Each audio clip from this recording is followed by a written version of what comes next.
Portanto, o objetivo não é olhares para nenhum alimento como sendo ele bom ou como sendo ele mau, ou sendo ele permitido ou proibido. Não é esse o meu objetivo. Eu não sou apologista de dicotomia alimentar. Não é saudável para ninguém. Não há nenhum alimento que, se tu comeres, te vai prejudicar a nível de saúde, te vai prejudicar a nível de perda de peso. Nenhum alimento. Claro que depois tudo vai depender da quantidade que o estás a ingerir, está bem? Há espaço, felizmente, para todos os alimentos que estão no supermercado, incluís também no teu dia-a-dia. Estas escolhas alimentares, para serem conscientes e para serem inteligentes, podem variar de pessoa para pessoa. Porque todas nós temos preferências alimentares diferentes. Porque todas nós temos dificuldades diferentes no processo de perda de peso. Somos todas diferentes. Há pessoas que têm dificuldade, por exemplo, têm muita fome durante o dia, ao longo do dia, quando estão no processo de perda de peso, e aqui neste caso este tipo de pessoas precisa de utilizar a densidade energética a seu favor, ou seja, privilegiar aqueles alimentos que nós podemos, ou não é podemos, é privilegiar os alimentos que possuem menos calorias, poucas calorias por grama, de forma a termos maior quantidade e conseguimos combater esta questão do passar fome num processo de perda de peso, por exemplo. Mas há outro tipo de pessoas que o problema, ou a dificuldade, não há problemas, mas sim a dificuldade está em conseguir controlar quantidades de determinados alimentos. Ou seja, aqui não é necessariamente a fome física, mas sim a vontade de comer, mas sim a gula. Aquela sensação de querer parar e não conseguir. Aquela sensação de eu só consigo parar quando o pacote se terminar. Quais os alimentos que nós podemos reduzir a sua quantidade? Eu só reforço, eu estou a dizer reduzir, não estou a dizer proibir, está bem? Porque não há nenhum alimento que eu proíba. Nenhum. Portanto, reduzir. O que é que pode ser interessante? E a verdade é que pode ser realmente interessante, e muitas de vocês já o disseram, reduzirmos alimentos que nós consideramos pobres nutricionalmente. Ou seja, aqueles alimentos não saudáveis, tá? Alimentos não saudáveis, porque é que eu faço sempre isto não saudáveis? Porque o que é saudável para ti pode não ser para mim, ok? Só por causa disso que eu faço assim.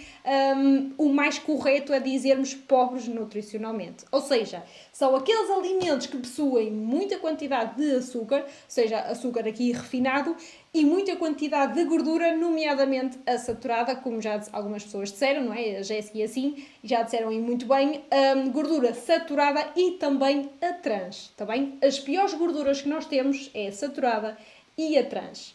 Claro que se nós tivermos um alimento com muito açúcar e um alimento com muita gordura, isto vai levar a que o alimento também possua o quê? Bastantes quilocalorias. Tá?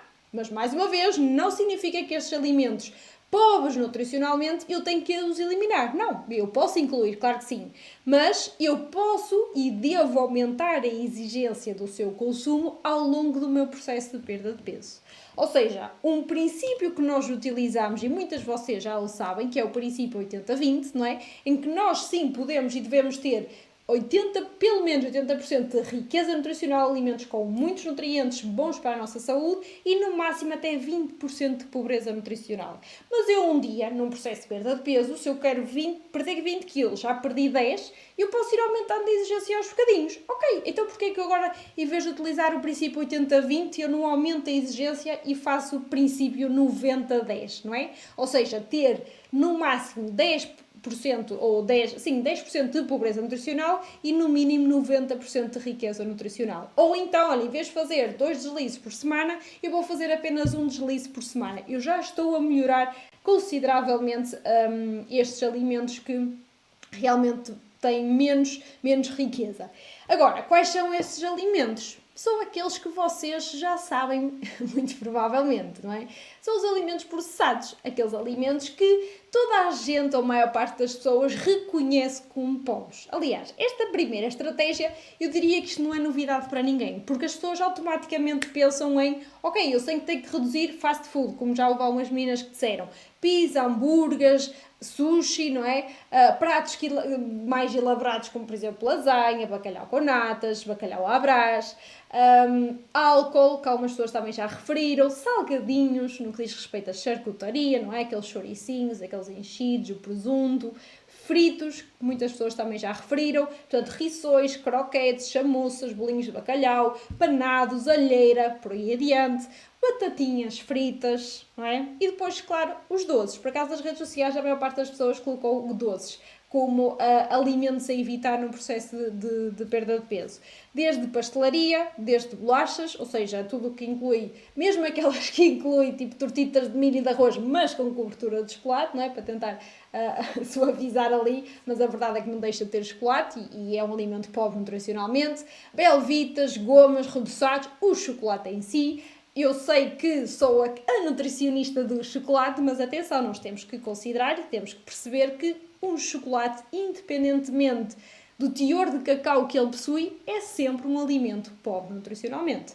É sempre considerado um alimento pobre nutricionalmente. E claro, se eu em vez de comer uma fila de chocolate hoje, eu amanhã, se puder comer apenas 2 quadrados, eu já estou a beneficiar, eu já estou a ser mais exigente. Portanto, já é uma mais-valia para mim. Agora, se é um proibido? Claro que não.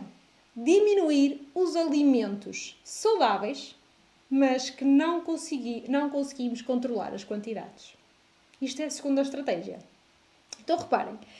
Joana, não estou a perceber. Então, mas se é saudável, estás a dizer que eu não devo consumir? Não deves consumir em que sentido? Se não conseguires controlar a quantidade, se tiveres dificuldade a controlar a quantidade. Vou dar exemplos que vocês vão já perceber.